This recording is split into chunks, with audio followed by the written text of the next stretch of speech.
Good day, friends and Bitcoiners. Welcome to another wonderful episode of BCN Crypto Kickoff.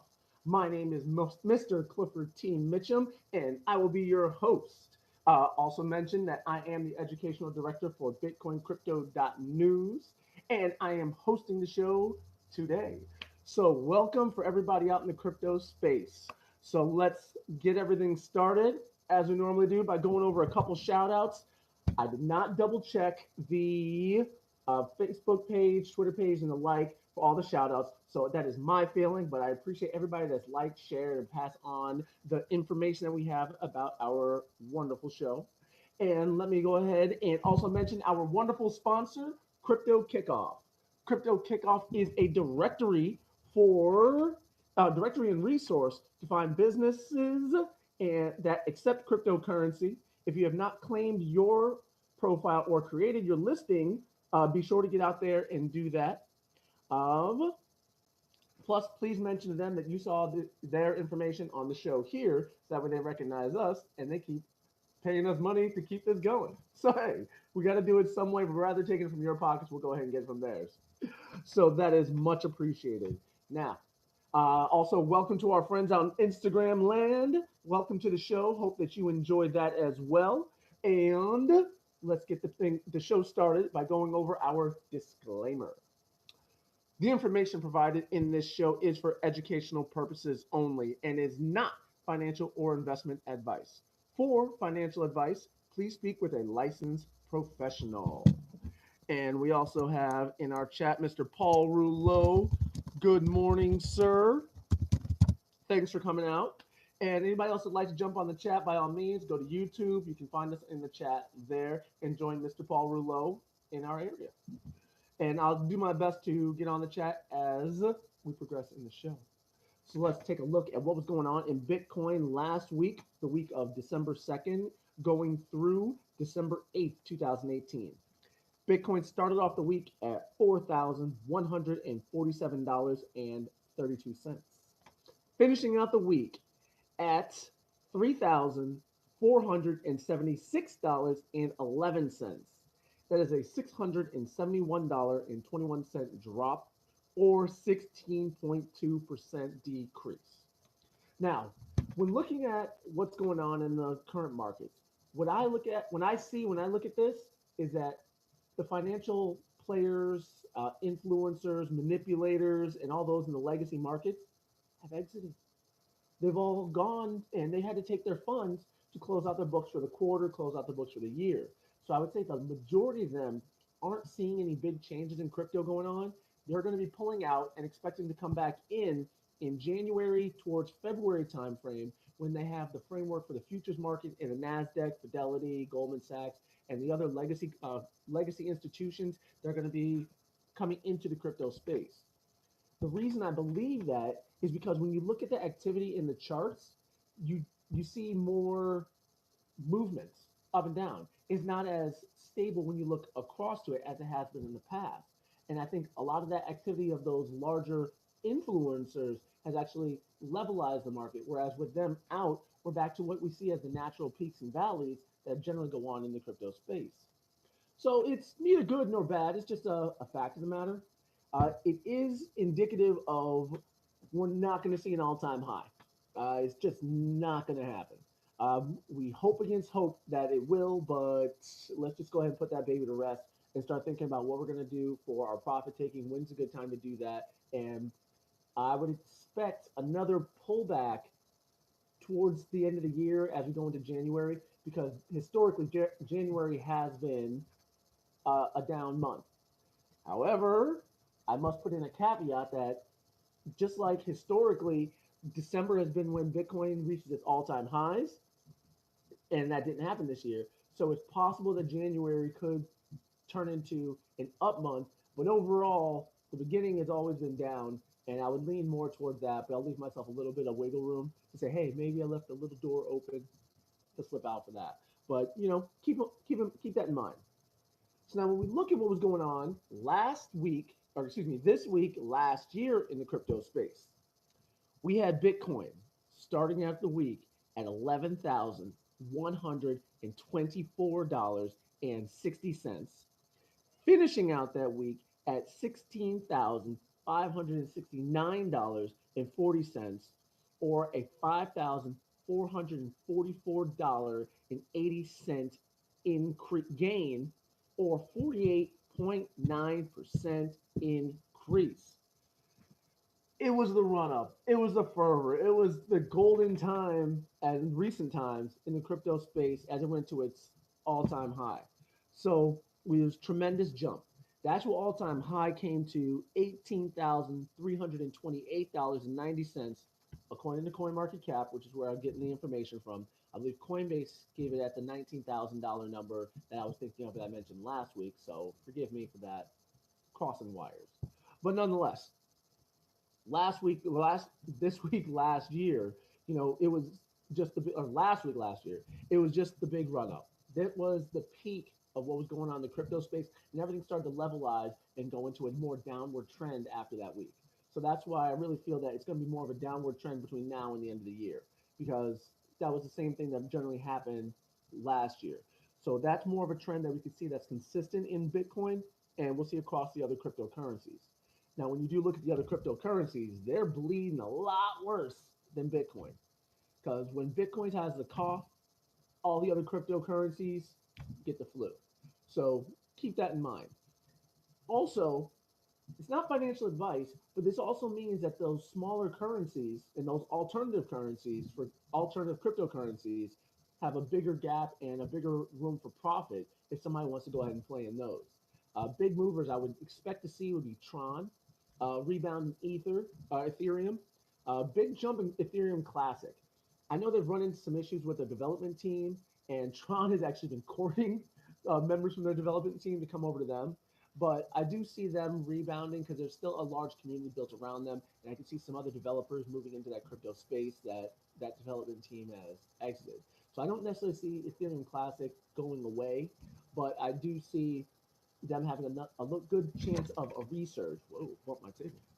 A good chance of a resurging as we move into next year. So it was a good time last year for those of us that got in. Remember to take profits, and that's the key between last year and this year. I personally didn't take profits soon enough and didn't take them large enough, and I underestimated the stable market that we're going to run into. So when looking into that, I'm looking at what I can be doing for my profit taking in the places where I still have profits, because I did pretty good last year on my predictions and my expectations. But the biggest thing I'm here for is to help other people enter the crypto space and understand what's going on. So that's why we go with more simplified charts and look at things in a larger span and a larger focus rather than the wedges, angles, MACDs, and hyperbolic Fibonacci sequences and all that fun stuff. Which, hey, there's a place for that. There's a lot of people make money doing it, but I just do my best to keep it simple. And the biggest reason I don't get into that is time. I don't have the time to get into that. So we'll see how that happens in the future. So now when we look at what's going on next week, last year, that is the week of December 2nd. That's the week of December 9th through December 17th, 16th, 17th. I didn't write down the date here, but something like that, like that. It's starting out the week December 15th. December 15th. It started out the week at $15,168.40. Finished out the week at $17,706.90. That is a gain of $2,538.50, or 16.7% increase. So now we can see that there still is some activity that they had last year. I'm just not feeling that we're going to see that activity this year. Just coming up 10-20% would be great and all, but it's still the overall down. It's a drop in the bucket. So it's really not that much of a significant factor when going in. So that's why I'm really feeling the expectation is more of a levelized towards more of a downtrend. There's some estimates saying Bitcoin could go to as low as 1,500. The thing I'd love to know is, where are these people coming up with these numbers? The guy that said 3,000, I doubted him. I thought it'd be closer to 5, but hey, he was correct. I can admit that. But the thing is, nobody's really talking about how he came up with that 3,000 number. what gave him the idea that it would be going down to 3,000. So we need to get more information like that before I'm really going to give more credence to somebody that says Bitcoin's going to 1,500 or anything along those lines. So we got that going on, and that's what we would look at for what's going on next week. Just more of the same. Yeah, I don't expect more swings. But last year, even then, it was pretty stable considering they had a 50% swing the week before and the large swings prior to that. So there is a crypto shout out that I have overlooked and it's coming to me now. Eugene, Sam over at Bitcoin and Coffee. Thank you for the mention this morning. I always do my best to catch your show. It comes on at 8 a.m. Mondays and Wednesdays or on Mondays before this show. But on Wednesdays, catch them at 8 o'clock. Thank you all for all that you do. Thank you for promoting the crypto space, mass adoption, and being a resource to educate, just like I'm a resource to educate. Us educators got to get out there and help educate people. I'll stop using the word educate. All right, so thank you all for that. All right, now moving into our top stories for the week. One of the biggest stories and one of the most that we have to really look at and be concerned about. The IRS is to face record number of loss claims, says accounting firm Node 40. All right. Now, this is no big surprise to us in the crypto space. Just with the stability we had and people that entered the market, just in the early portion of the year, the the level that's fallen to is, the low. It just didn't come back like we were expecting. So losses are to be expected. But Node 40 is pointing out the tax reporting and future implications of these loss claims. All right. So now the main takeaway in mentioning the loss claims is that it is best to report to the IRS. Uh, Crypto space does have a lot of anonymity, but we don't want that to end up coming around and biting somebody in the rump. You can have tremendous gains, and then that's when the IRS and the government really starts looking at people is when they have the tremendous gains. So you don't want to lose a large portion of gains because of trying to be slick, trying to hide some funds.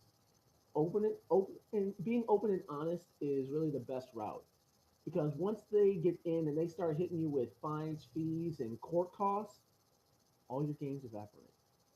And the larger they are, the higher likelihood that a judge is going to put a larger fine as punishment for not getting there ahead of time. So, for the sake of safety, I recommend reporting your taxes and doing that the like.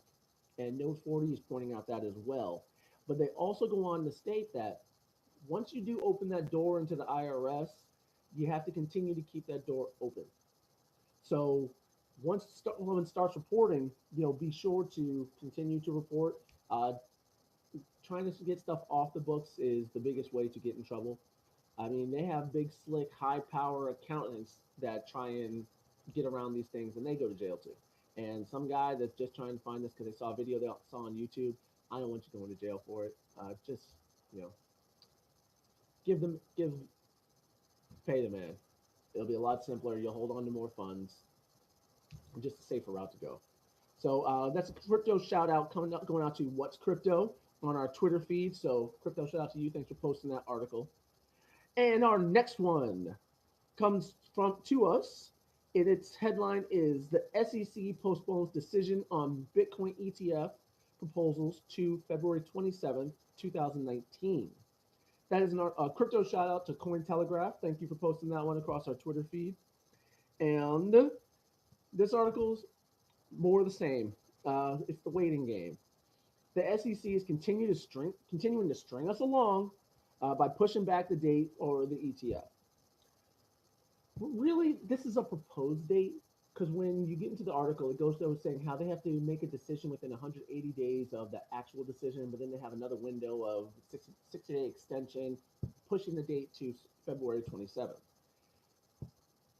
I really don't want to demonize the SEC in this respect for pushing the date off, but what they're really trying to do is wrap their head around the crypto space. How can cryptocurrencies work in the legacy markets?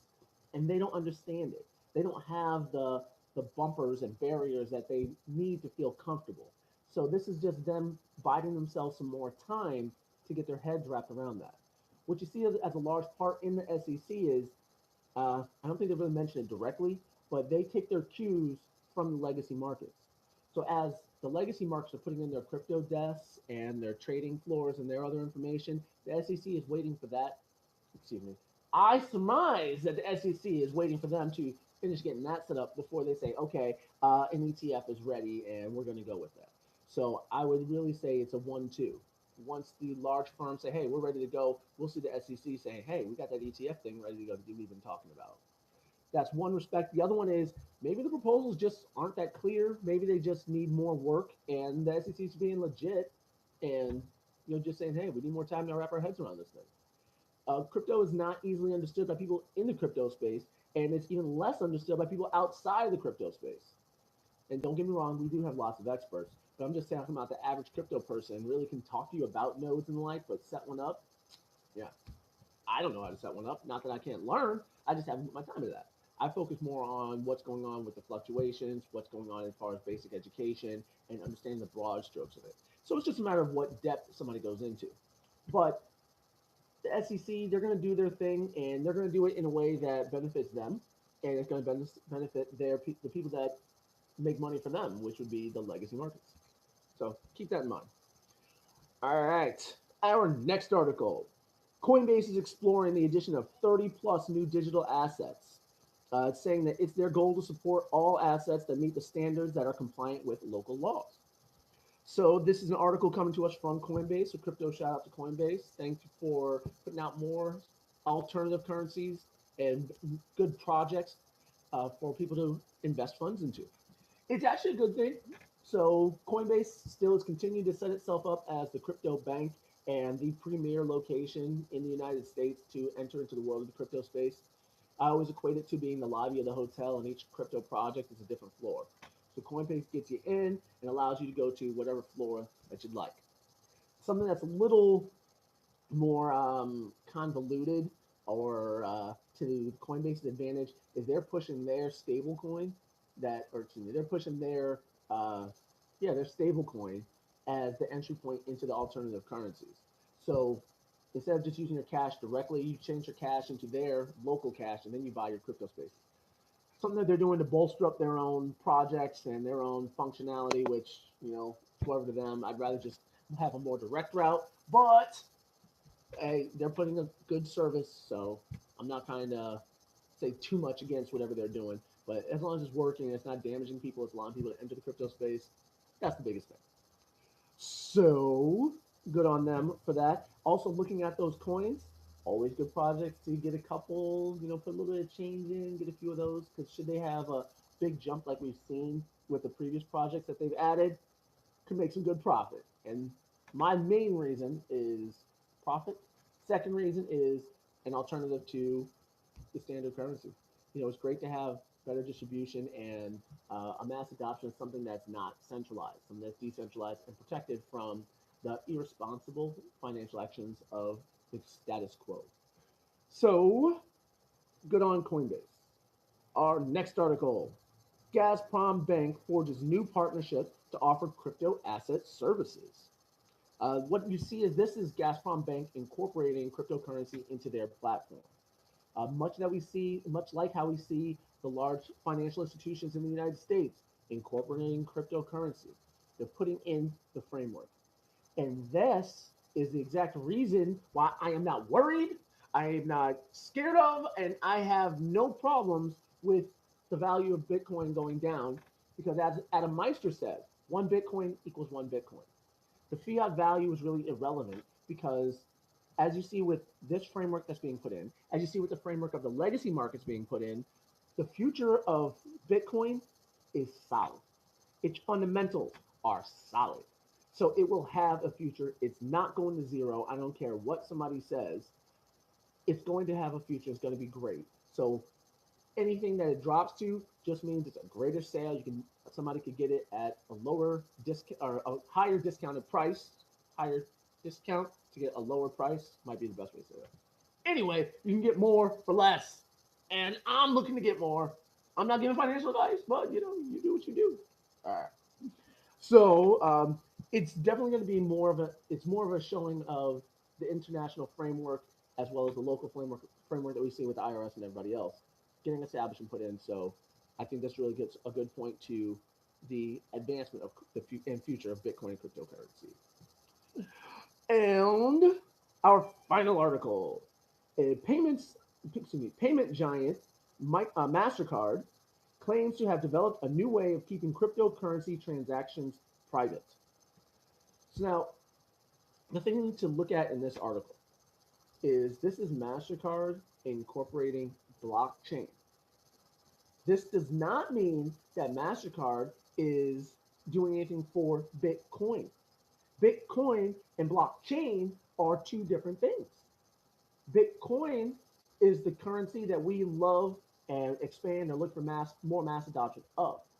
Blockchain is the technology behind Bitcoin that allows it to do all those wonderful decentralized activities. So MasterCard is going into blockchain, not Bitcoin. So it's great advancement for the technology, but this is not necessarily an advancement of the currency. So now we have a joiner of Jason Salman into our Instagram chat. Welcome, Jason. Crypto, shout out to you. Thanks for joining us. So if you have any questions, concerns, write those in the chat and I'll answer them live on the air. Or what we say on the air, on the net, whatever. I'll answer the questions. Put it out there. All right, so we have that incorporation, which is great on blockchain. And anything that's good for blockchain overall does lean good for Bitcoin. But just remember that the two are separate. Mastercard loves blockchain. They don't like Bitcoin. And just like the other legacy institutions, they like blockchain, don't like Bitcoin. All right, so that concludes all of our articles for the week. If you have any articles you think are pertinent, important, that should include, go ahead and get at me. Let me know that that's something I should incorporate, and I will put that article in for our stories of the week. And be sure to check out our website, BitcoinCrypto.news, for other articles, information that we have out for you all. And I want to touch on a point. In our MIweek, the MIweek group, cryptocurrency spend, something to that respect. I forget it off the top of my head. I didn't write it down here for that. But I had a question coming in from Michael N. Sane. So Michael was saying, how exactly do I use cryptocurrency and how do I conduct transactions in Bitcoin and cryptocurrency? It's something that's going to require more than just a mention.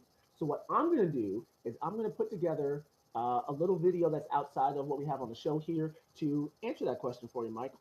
And I'm going to go ahead and talk with my barber, and that's who I spend my cryptocurrency with, see about doing an interview with him. So I will do a show dedicated to how I use cryptocurrency day to day, and how I'm focusing on getting more expansion, more adoption, so that way people have something to follow and they can look into what we have going on there. So Michael, thank you for that idea, and I will answer that question, but I'm going to answer it more in depth than just a couple sentences I can put out on the air.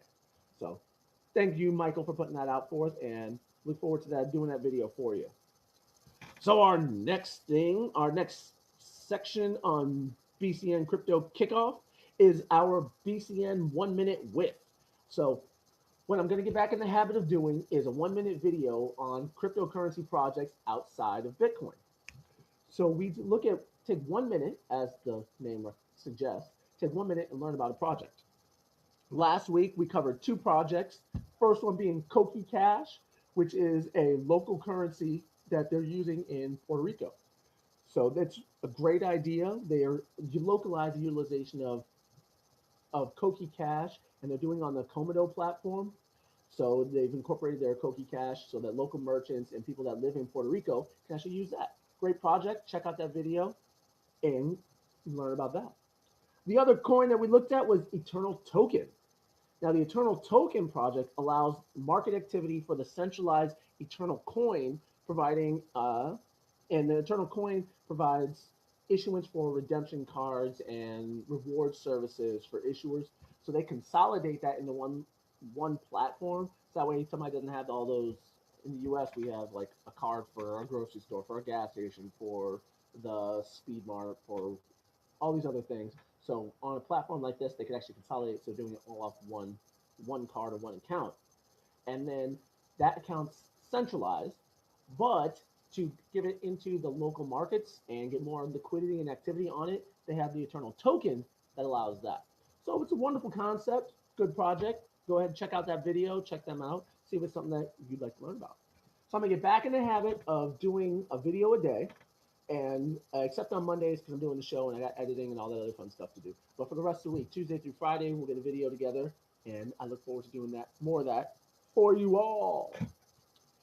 And Bitcoiners of Southwest Florida, they had their meeting last Thursday. So thank you to all of our Bitcoiners that came out for that event. Special thank you to Michael Chandler, and I appreciate meeting up with you and going out to dinner after the meeting. Great opportunity to pick your brain. Michael actually takes the time to go out to a lot of the shows. Actually showed me a picture of him and Charlie Lee. So good job on that. Michael actually works with me and the guys here at BitcoinCryptoNews, and he's actually working on getting on the show, doing some guest appearances, and getting his channel expanded and some more information there. So we'll look to have another show added for all of you Bitcoiners out there in the crypto space. But thanks, Michael, for dinner. Wonderful to pick your brain. Great to talk about different portfolio actions that we plan on doing, profit-taking ideas that we're going to take and put into effort next year. So main thing is stacking up all my cash to get back in the market come January, maybe in late December here. So thanks for that. Bitcoiners' next meeting will be Thursday, January 3rd. So first Thursday of each month, Bitcoiners in Southwest Florida meet and get together for all the crypto enthusiasts out here in Southwest Florida. So that way we can talk and chat and tell about the different projects, cool things we're doing in the crypto space. So look forward to seeing you all at that meeting. This is the largest meetup in Southwest Florida. So anybody in the area region, come out, check us out. Love to press the palms, meet me in person, in real life, huh? All right. And the best resource I provide for you all is our live courses. We have our Bitcoin 101 that somebody can take by streaming, or we can come to one of our live classes. We do those by appointment only and by request. For somebody that's brand new to crypto space, needs to open their accounts, learn about cryptocurrencies, how to research, how to get into the crypto space. So by all means, get at us, let us know about that. We have our Bitcoin 201 for somebody that's in the crypto space already, but needs to or wants to learn to expand their portfolio and get into other currencies besides just Bitcoin. And then we have our Bitcoin 301 and 302 courses that gets into trading strategies, arbitrage, swing trading, some basic chart reading. So that way they can actually get in and really get down and dirty into the crypto space. You can find us on social media. MIweek, Twitter, Facebook, Minds, Tribes, Steam It, all the big crypto sites and social media sites. You know, we're out there. Reach out to us. Be sure to share, like, promote the videos. I'll give a crypto shout out. I'll keep in the notes. I should mention more of you. So I do appreciate people that are out there for that. And, you know, just provide more of a resource for everybody. Questions, concerns, information, get at me. And we have our referral links. You can find those in the description below. When you want to open an account on Coinbase, you want to open your account on Cryptopia, you want to open your account on Binance, be sure to use the referral links below. So that way we get some credit, little mention, a little bit, for opening up that avenue of that crypto space. And anybody likes to support, donate, I ain't too proud to beg, give us money. So pass it on, use the donational links below, whether using Bitcoin. I have an old Bitcoin Cash. I guess I got to update that because of the Bitcoin Cash thing. I'm not a big fan of Bitcoin Cash, but there's a lot of people that are. I'm not trying to even get that. It's just, if I wanted soap operas, I'd go get regular television in the middle of the afternoon.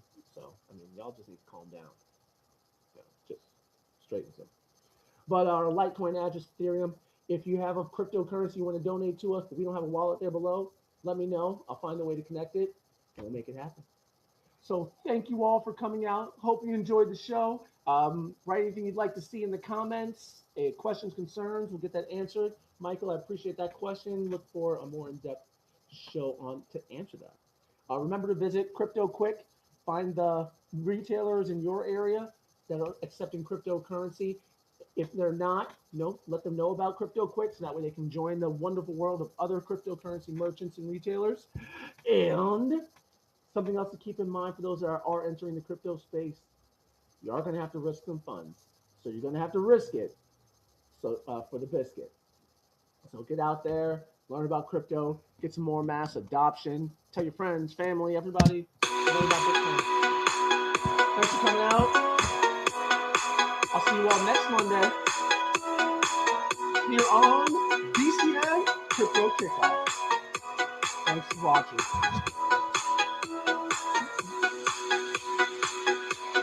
Oh, happy birthday, Sam! Of Bitcoin and Coffee. It was her birthday over the weekend, so we'll make sure I mention that. I said it on the show, but I'm going to let you know. Stay in here too. Everybody else that had a birthday to me. Happy holidays, happy Hanukkah, it's the last day of that. Merry Christmas.